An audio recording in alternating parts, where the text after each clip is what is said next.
Hello and welcome to video number 8. We're going to talk about the follow-up series. What should you email in your follow-up series?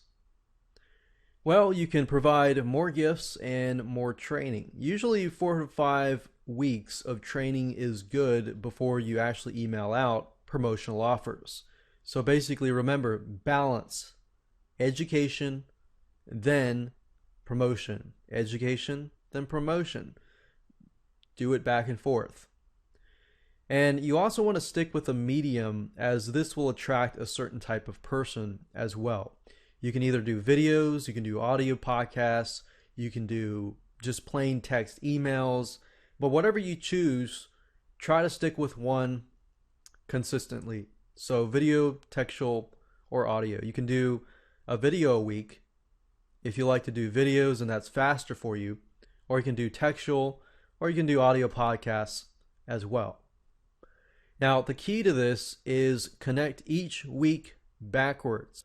So week 4 should have a link back to week number 3. So in the email with week 4, you can say something like, I hope you had a chance to view week 3.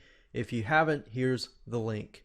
Now let's talk about week 4, so that if anybody misses your emails, they can always go back. So have a link from that week to go back. But obviously with week 1, there's nothing to go back. So it starts with week 1. And I'll talk a little bit more about that in the next slide after this one. But for now, I want to talk about the week or daily schedule. You can do a weekly schedule or you can do a daily schedule. I recommend a weekly schedule because it's usually better and it's more spread out. But what you want to do is kind of lay out everything out and figure out, okay, do you want to do video, do you want to do audio, or do you want to do text? And whatever that might be, stick with that.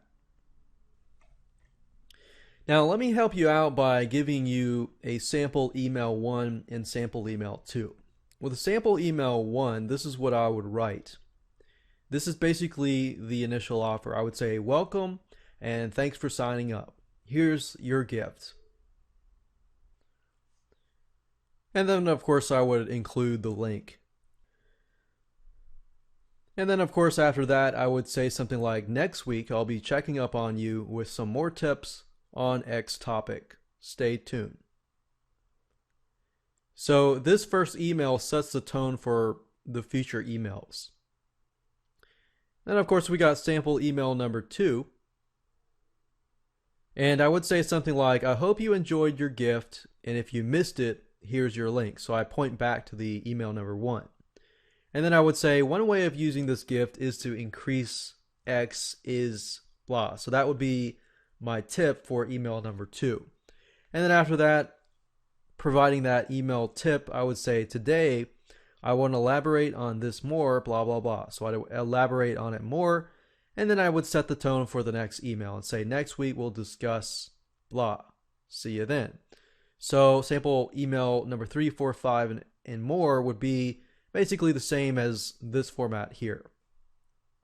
And what you're trying to do is you're positioning yourself as not just an expert or an authority figure, but as a friend as well, because you want to eventually gain trust, which eventually creates sales.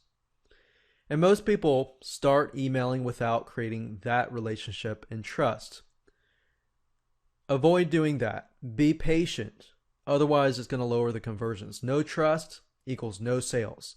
So think about a friend versus a salesman that you don't know.